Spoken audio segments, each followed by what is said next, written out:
नमस्कार दोस्तों, आज हम लोग देखेंगे इंडियन पॉलिटी के अंतर्गत एक और महत्वपूर्ण टॉपिक मौलिक कर्तव्य के बारे में, फंडामेंटल ड्यूटीज। ओके, तो आज इससे संबंधित जितने भी प्रीवियस ईयर्स क्वेश्चन हैं उन सबको यहाँ पर कवर करेंगे, साथ ही साथ इस टॉपिक को पूरा कवर करेंगे। छोटा सा टॉपिक है ना, इसको बाद में जोड़ा गया था संविधान में, तो ज़्यादा इसको पढ़ने की जरूरत नहीं होगी और जो पढ़ना है उसको मैं यहाँ पर कवर कर दूंगा। ठीक है, तो चलिए शुरुआत करते हैं मौलिक कर्तव्य से संबंधित क्वेश्चन।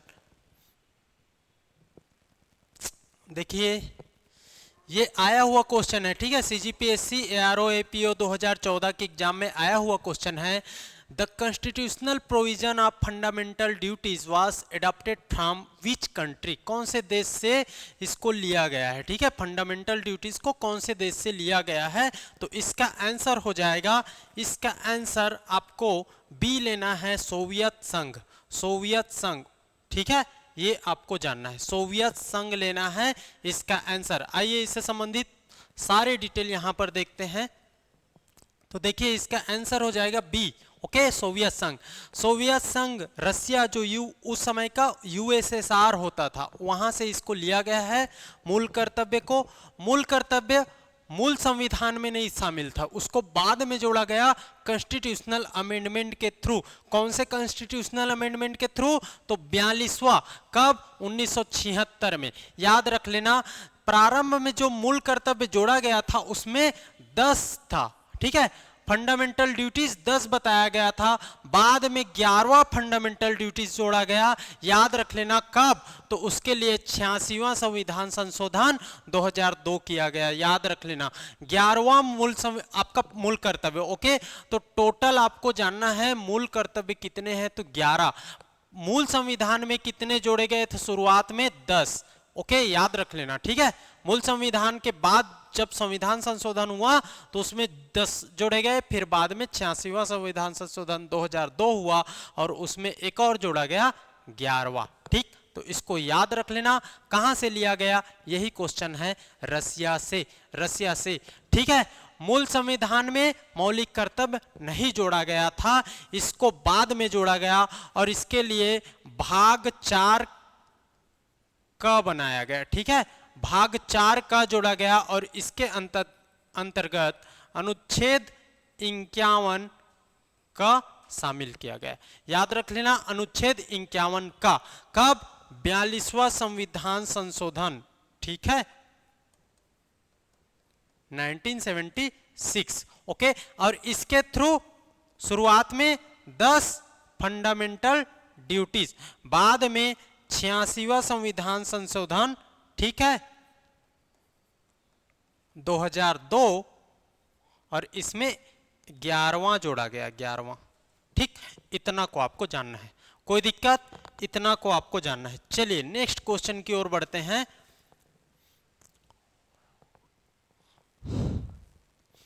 ठीक है, on whose recommendation was the fundamental duty included in the Indian constitution. किसके सिफारिश पर फंडामेंटल ड्यूटीज को इंडियन कॉन्स्टिट्यूशन में शामिल किया गया?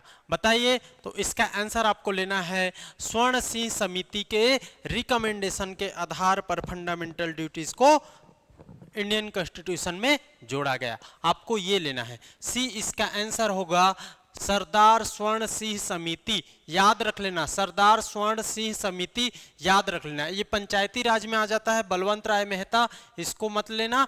स्वर्ण सिंह समिति को लेना है फंडामेंटल ड्यूटीज के लिए, फंडामेंटल ड्यूटीज के लिए। इसके अलावा आपको कुछ भी पढ़ने की जरूरत नहीं पड़ेगी। ये क्लास देख लो, 15 से 20 मिनट का क्लास रहेगा और इसमें सारे चीज कवर हो जाएंगे। तो किस समिति के सिफारिश पर फंडामेंटल ड्यूटीज को संविधान में जोड़ा गया? स्वर्ण सिंह समिति के सिफारिश पर, याद रख लेना।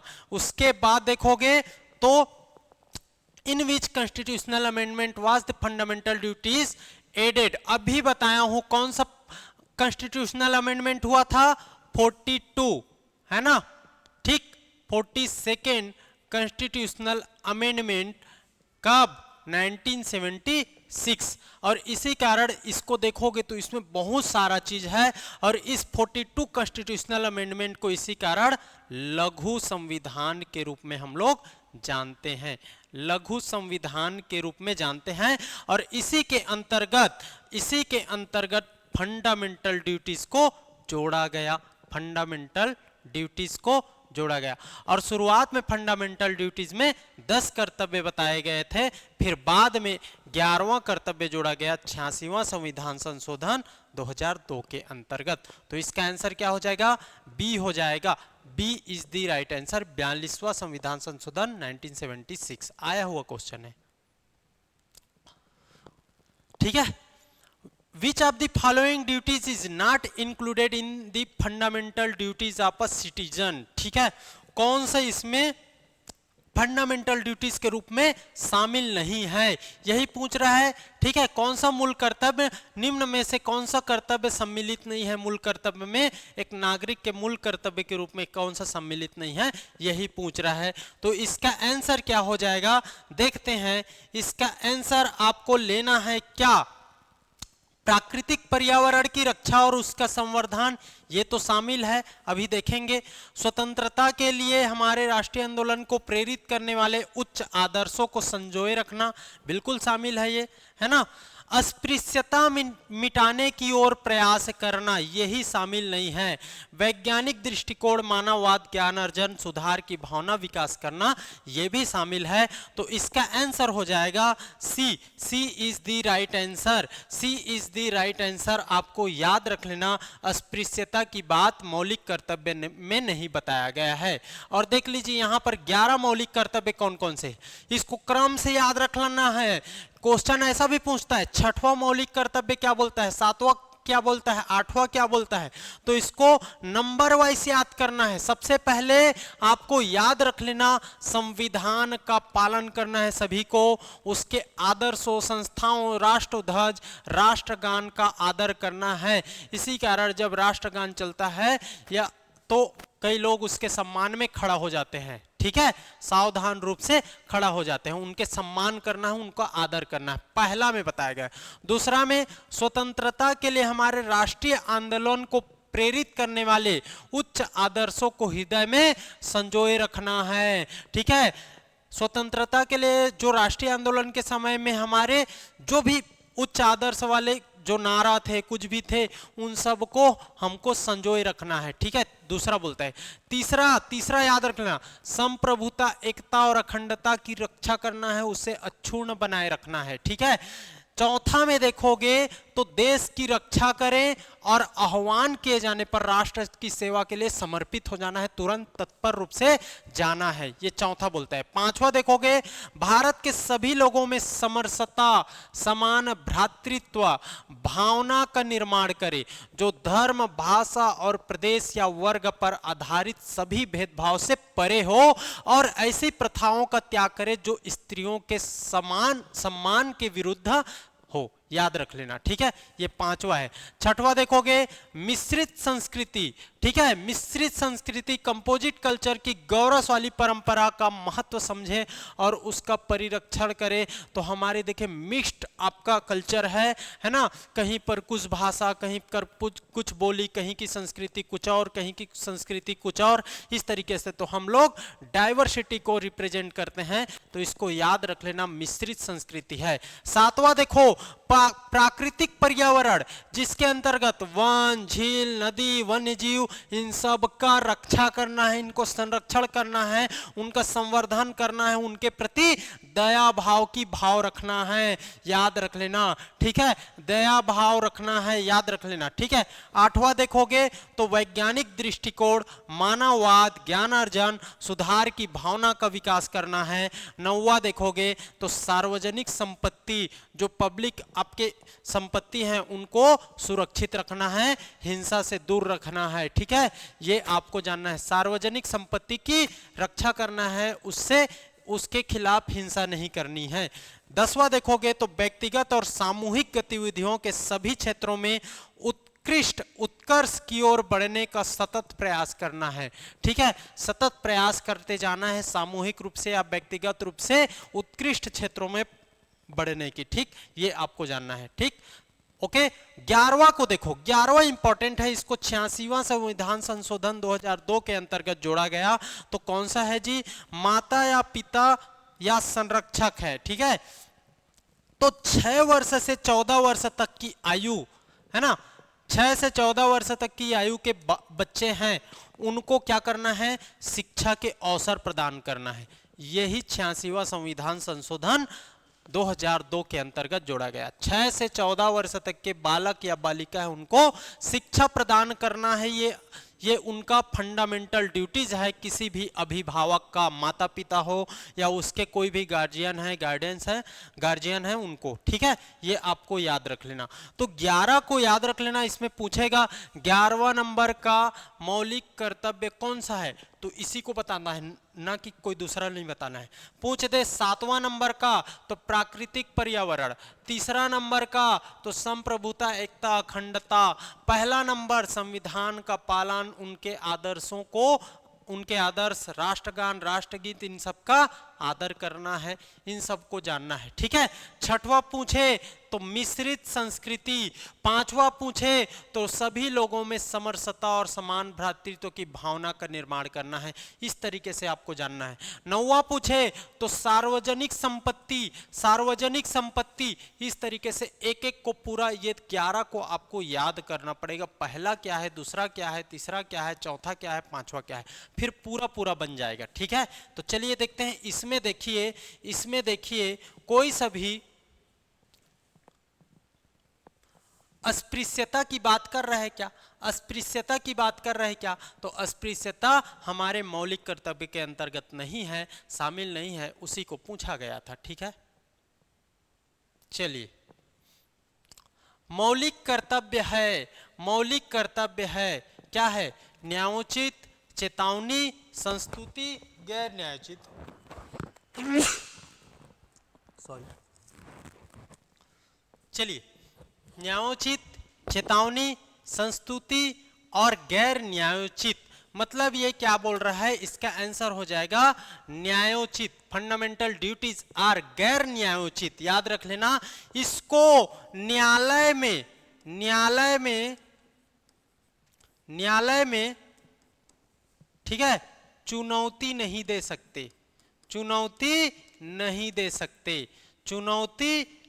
सकते, लेकिन फंडामेंटल ड्यूटीज को उसकी पालना करने के लिए कुछ एक्ट बनाए गए हैं, कुछ नियम बनाए गए, जिसके विरुद्ध जाकर अगर कोई उसका उल्लंघन करता है तो उस नियम के अंतर्गत उसको दंडित किया जा सकता है, इसको याद रख लेना। लेकिन न्यायालय में इसको चुनौती नहीं दे सकते। अगर कोई फंडामेंटल ड्यूटीज का पालन नहीं करता है तो उसके खिलाफ न्यायालय नहीं जा सकते, ये आपको जानना है। इसी कारण ये गैर न्यायोचित है, न्यायालय में उचित नहीं है, इसी कारण न्यायालय में चुनौती नहीं दे सकते, याद कर लेना भाई, इंपॉर्टेंट है। इसका आंसर हो जाएगा डी। तो देख लो यहां पर, इसका मैं बता दिया हूं, मूल कर्तव्यों को न्यायालय द्वारा परिवर्तनीय नहीं बनाया गया है, ठीक है, याद रख लेना। मूल कर्तव्य के पीछे कोई कानूनी बाध्यता नहीं है, इसका उल्लंघन करने पर दंड की व्यवस्था संविधान में नहीं है, लेकिन अधिनियम के अंतर्गत एक्ट बना करके किया गया है, संविधान में इसके उल्लंघन पर दंडित करने का प्रावधान नहीं है, इसी को पूछा गया था। इसके अलावा आप देखोगे तो अस्पष्ट विधियों की व्याख्या के लिए मूल कर्तव्य का उपयोग किया जा सकता है, याद रख लेना। विशिष्ट मूल कर्तव्य का पालन करना संवैधानिक कानून के क्षेत्र में आता है, जिसे न्यायालय निश्चित करता है, याद रख लेना। कर्त अदायगी, परिवार नियोजन, मतदान आदि मूल कर्तव्यों की सूची में शामिल नहीं है। मूल कर्तव्य आपका देखोगे, मतदान मूल कर्तव्य नहीं है, याद रख लेना, मूल कर्तव्य नहीं है, वो मूल अधिकार के अंतर्गत आ जाता है, मौलिक अधिकार है हमारा फंडामेंटल, ये मूल कर्तव्य के अंतर्गत नहीं आ जाता, ठीक है, ओके, याद रख लेना। कर अदायगी मूल कर्तव्य के अंतर्गत नहीं आता, परिवार नियोजन मूल कर्तव्य के अंतर्गत नहीं आता, तो ये लाइन को याद कर लेना, कर अदायगी, परिवार नियोजन और मतदान मूल कर्तव्य के अंतर्गत शामिल नहीं है, याद कर लेना, मूल कर्तव्य के अंतर्गत शामिल नहीं है, ठीक है। कर अदायगी के कर्तव्य को स्वर्ण सिंह समिति ने संस्तुति दी थी, ठीक है, कि इसको मूल कर्तव्य में शामिल किया जाए, लेकिन इसको शामिल नहीं किया गया, याद रख लेना। कर अदायगी को फंडामेंटल ड्यूटीज के अंतर्गत डाला गया था, किसने सिफारिश की कि उसमें डालो करके, स्वर्ण सिंह समिति ने बोला था, लेकिन इसको शामिल नहीं किया गया, याद रख लेना। तो पूछेगा इनमें से किस चीज का मूल कर्तव्य में शामिल करने के लिए स्वर्ण सिंह समिति ने सिफारिश किया था? कर अदायगी, परिवार नियोजन, मतदान और संविधान की रक्षा या संविधान का सर्वोच्चता पालन। तो ये पूछेगा तो आपको लेना है कर अदायगी, उसी का किया था लेकिन उसको शामिल नहीं किया गया, याद रख लेना। ठीक है, ओके ओके। चलिए नेक्स्ट देखते हैं राष्ट्रीय मूल कर्तव्य कौन सा है? फंडामेंटल ड्यूटीज बताना है। राष्ट्रीय ध्वज और राष्ट्रीय गान का सम्मान बिल्कुल है ये। भारतीय संस्कृति बिल्कुल है ना, संस्कृति के बारे में बताया हूँ। प्राकृतिक पर्यावरण ये भी स्पष्ट है, 7वां नंबर का है। सार्वजनिक संपत्ति की रक्षा करना, सार्वजनिक संपत्ति की रक्षा करना ये भी मूल कर्तव्य में शामिल है। और भारतीय संविधान में सातवां मूल कर्तव्य पूछ रहा है ना, केवल 7वां इनमें से कौन सा है? ये चारों तो है लेकिन 7वां कौन सा है? तो इसका आंसर हो जाएगा सी, प्राकृतिक पर्यावरण की रक्षा करना।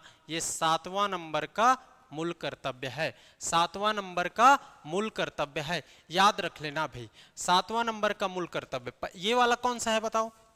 ये फर्स्ट नंबर का है, इसको तो याद ही रख लेना। ठीक है, इसको याद ही रख लेना। ओके, तो इसको देख लो। 7वां नंबर देखो, इस तरीके से क्वेश्चन पूछो, 7वां 6वां, तो आपको सीक्वेंस वाइज किसी को भी पहला दूसरा मत कर देना। जनरल में आपको याद नहीं करना है, सीक्वेंस में याद करना है। इसका मतलब ये बोलता है, देखो राष्ट्रगान ये सब ये पहला है, इसको पूछा है, वहां पर ऑप्शन में दिया है ना, यहाँ पर ऑप्शन में इसको दिया है। इसके अलावा 7वां देखोगे तो प्राकृतिक पर्यावरण जिसके अंतर्गत वन झील ये पूछा गया। 9वां को ऑप्शन में दिया है, सार्वजनिक संपत्ति को सुरक्षित रखें, 9वां है ना। और संस्कृति देखोगे तो 6वां, ये तीनों चारों को दिया है ऑप्शन में, देख लो जी। भारतीय संस्कृति 6वां, ये पहला, और ये 7वां और ये 9वां है ना, तो याद कर लो। इसी तरीके से आपको याद करना है। 7वां में प्राकृतिक पर्यावरण, 6वां में मिश्रित संस्कृति, 8वां में वैज्ञानिक दृष्टिकोण और 9वां में सार्वजनिक संपत्ति। याद रख लेना, 6 7 8 9 याद कर लो। 6वां मिश्रित संस्कृति, 7वां पर्यावरण प्राकृतिक पर्यावरण, 8वां वैज्ञानिक दृष्टिकोण, 9वां सार्वजनिक संपत्ति। पहला संविधान का पालन, दूसरा हमारे राष्ट्रीय आंदोलन के उच्च आदर्शों को हृदय में संजोए रखना, तीसरा भारत की संप्रभुता, एकता और अखंडता। 1 2 3 ऐसे हो गया। संविधान का पालन, हमारे राष्ट्रीय स्वतंत्रता आंदोलन में जो हमारे उच्च आदर्श हैं उसको संजोए रखना, दूसरा। तीसरा हो जाएगा संप्रभुता, एकता और अखंडता को बनाए रखना। इधर 6 7 8 9, 6 क्या है तो मिश्रित संस्कृति, 7वां प्राकृतिक पर्यावरण, 8वां क्या है तो 8वां याद रख लेना वैज्ञानिक दृष्टिकोण, मानववाद, ज्ञान अर्जन, इसके बारे में बात करता है। और 9वां देखोगे तो सार्वजनिक संपत्ति। 10 क्या है सामूहिक गतिविधियों के साथ सभी क्षेत्रों में उत्कृष्ट रूप से उत्कर्ष की ओर आगे बढ़ना। और 11वां तो आप जानते हो 6 से 14 वर्ष तक के बच्चों को शिक्षा देना, ये अभिभावकों का कर्तव्य है। तो 6 7 8 9 10 11 इधर बता दिया, 1 2 3 बता दिया, 4 5 को और याद कर लेना, 4 5 को और याद कर लेना, हो गया। तो नंबर वाइज आपको जानना है, ठीक है। मूल कर्तव्यों के संदर्भ में क्या सुमेलित है, what is relevant in the contest of fundamental duties, ये बताना है आप लोग को, ठीक है। चलिए इसका आंसर क्या हो जाएगा, तो इसका आंसर देखो, भारतीय संस्कृति की गौरवशाली परंपरा का परिरक्षण करना। संस्कृति है, भारतीय संस्कृति बिल्कुल है, कोई दिक्कत। प्राकृतिक पर्यावरण ये भी है 7वें नंबर। पर्यावरण संरक्षण तो ये नहीं है, प्राकृतिक पर्यावरण के बारे में बात किया गया है, ये वाला होगा, ये नहीं होगा। सार्वजनिक संपत्ति की रक्षा ये भी है ना, सार्वजनिक संपत्ति की रक्षा ये भी है। तो इसमें आंसर हो जाएगा 1 2 4,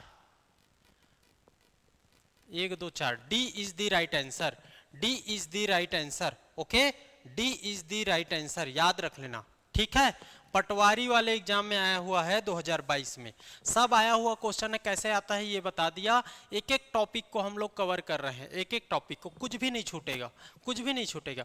which one of the following pairs is correctly matched, कौन सा करेक्टली मैच्ड है। देखो, संविधान का भाग 2 मौलिक अधिकार गलत है, भाग 2 में क्या है, नागरिकता आता है, नागरिकता, सिटीजनशिप, सिटीजनशिप। संविधान का भाग 3 नागरिकता, ये गलत है, इसमें आता है फंडामेंटल, फंडामेंटल राइट्स। संविधान का भाग 4A का या भाग 4A मौलिक कर्तव्य, बिल्कुल सही है, यही आंसर होगा, सी इसका आंसर होगा। संविधान का भाग 5, भाग 5 तो ये राज्य के नीति निर्देशक तत्व नहीं आता, ये 4 है, 4 है। और ये 5वां में आता है आपका संघीय कार्यपालिका, संघ की कार्यपालिका।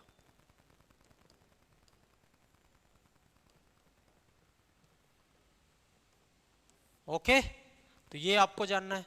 तो सी इज द राइट आंसर, याद रख लेना। इसके अंतर्गत एक ही अनुच्छेद है, अनुच्छेद आर्टिकल 51 का, या इसी को 51A लिख सकते हो।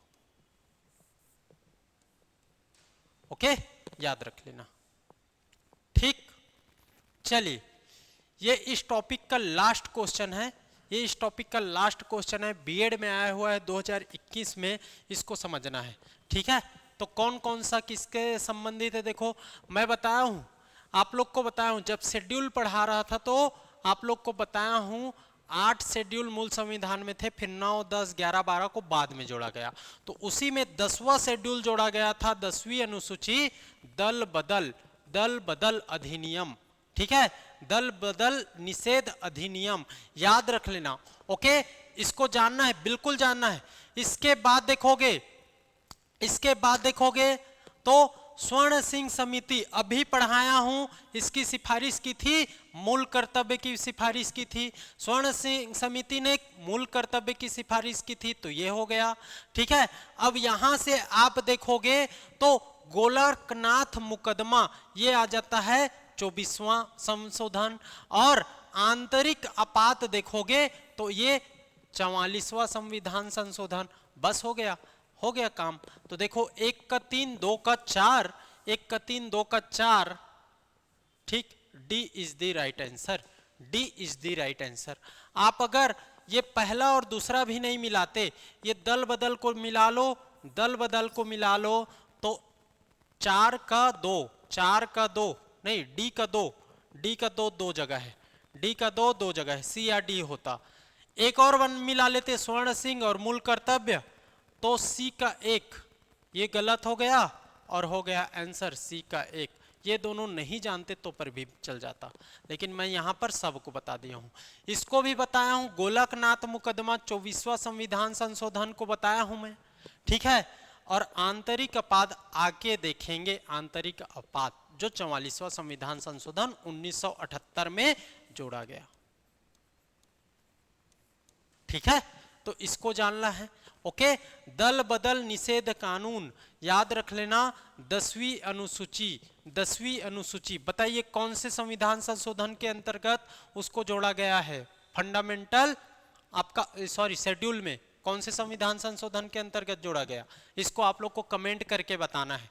10वीं अनुसूची दल बदल, मैं बोल रहा था ना 8 मूल संविधान में है, फिर 9वां जोड़ा गया, 10वां जोड़ा गया, 11वां जोड़ा गया और 12वां जोड़ा गया। 9वां भूमि सुधार, 10वां दल बदल, 11वां पंचायत और 12वां नगर निकाय, 73वां 74वां 11वां 12वां है। अब इसको मैं बताऊंगा नहीं, आप कमेंट करके बताओगे 10वां। ओके, दल बदल। चलिए, तो समझ में आया कि नहीं, पूरा हो गया हमारा फंडामेंटल ड्यूटीज। कुछ नहीं जानना है यहाँ पर, मैं 2-3 छोटा थ्योरी है उसको बता दिया हूँ, देख लो, इसको याद कर लेना एक बार। ये स्लाइड इंपॉर्टेंट है, ये वाला स्लाइड इंपॉर्टेंट है, ठीक है। उसके बाद देखोगे ये 11 को तो पूरा याद कर लेना है, पूरा याद कर लेना है। पहला संविधान का पालन, दूसरा स्वतंत्रता के लिए हमारे जो उच्च आदर्श है उसको हृदय में संजोए रखना, तीसरा है संप्रभुता, एकता, अखंडता, चौथा है देश की रक्षा करना और आह्वान किए जाने पर तुरंत तत्पर होना, पांचवा देखोगे सभी लोगों के समरसता समान भातृत्व की भावना का निर्माण, वो भी बिना भेदभाव के धर्म, भाषा, प्रदेश के आधार पर, छठवां हमारी मिश्रित संस्कृति, सातवां को बताया पर्यावरण, छठवां संस्कृति सातवां पर्यावरण, छठवां संस्कृति सातवां पर्यावरण, आठवां देखोगे तो वैज्ञानिक दृष्टिकोण और नौवां सार्वजनिक संपत्ति, 10वां हो गया सभी को उत्कर्ष के साथ आगे बढ़ना और 11वां हो गया बालक को 6 से 14 वर्ष के बालक या बालिका को उनके अभिभावक या गार्डियन जो भी हैं वो अनिवार्य रूप से शिक्षा प्रोवाइड कराएंगे। 86वां संविधान संशोधन 2002, क्या याद हो गया ना? याद हो गया, पहला, दूसरा, तीसरा, चौथा, पांचवा, ऐसे करके 11 याद हो गए, इसको याद कर लेना, ये काम का चीज है। 42वां संविधान संशोधन के अंतर्गत फंडामेंटल ड्यूटीज को जोड़ा गया मूल संविधान में, याद रख लेना, पहले ये नहीं जुड़ा था और इसके अंतर्गत जोड़ा भी गया तो पहले 10 ही था, फिर 11वां को बाद में जोड़ा गया 86वां संविधान संशोधन द्वारा। किसने सिफारिश की थी? तो स्वर्ण सिंह समिति ने, याद रख लेना, स्वर्ण सिंह समिति ने। और ये कहां से लिया गया? तो यूएसएसआर से लिया गया, याद रख लेना, सोवियत संघ से, रशिया से। खत्म हो गया, आपको इतना ही चीज पढ़ना है, छोटा सा टॉपिक है, उम्मीद करता हूं आप लोग को समझ आया होगा और मैं गारंटी दे रहा हूं इतना के अलावा कुछ भी चीज पूछेगा नहीं, ना है भी नहीं थ्योरी में। इतना चीज पढ़ लेते हो तो आपका थ्योरी प्लस एमसीक्यू कंप्लीट हो जाता है। किस तरीके से क्वेश्चन बनता है ये समझ आ जाएगा आपको, किस तरीके से ये इसमें कहाँ कहाँ पर आया हुआ है, कौन कौन से एग्जाम में, ये सब समझ आ जाएगा और थ्योरी क्या पढ़ना है ये भी समझ आ जाएगा। तो इस तरीके से हम लोगों ने इस चैप्टर को कंप्लीट किया है। आप लोग को उम्मीद करता हूँ कि समझ आया होगा और याद हुआ होगा। एक चीज और आप लोग के लिए, अभी YouTube एक नया नोटिफिकेशन दे रहा है हाइप वाला, है ना, हाइप करने के लिए। तो आप लाइक करते हो उसके जगह में हाइप मारो, ठीक है, हाइप करो, ठीक है। उसमें क्या है, उसमें शायद उससे थोड़ा सा और लोगों तक पहुंचता है, तो ये आप लाइक करते हो उसके जगह में मैं चाहता हूं कि लाइक करो और साथ ही साथ हाइप वाला जो है उसमें देख लेना ऑप्शन में नीचे यूट्यूब में, उसको हाइप कर देना, ठीक है। तो ये रहा आपका मौलिक कर्तव्य। ओके, नेक्स्ट टॉपिक हमारा रहेगा संघीय कार्यपालिका, जिसके अंतर्गत हम लोग राष्ट्रपति को लेकर आएंगे। राष्ट्रपति पहले पढ़ेंगे। अब 5 और 6 ये दो टॉपिक हैं, है ना, 5 और 6 दो भाग है, ये दोनों भाग बहुत ही महत्वपूर्ण है, यहाँ से हमेशा क्वेश्चन बनता है और पॉलिटी का लगभग 80 से 90% क्वेश्चन आने का चांस यहीं से रहता है। तो 5 और 6 को उम्मीद करता हूँ आप लोग ध्यान से पढ़ोगे, नोट्स बनाते चलोगे और इसको याद करते चलोगे। ये PDF मैं अपलोड करा दूंगा, ठीक है, टेलीग्राम पर हमारे, और उसको आपको याद करना है, PDF से रिवाइज करना है। ओके, तो आज के लिए इतना ही, थैंक यू। हाइप करना मत भूलिएगा। Okay, thank you.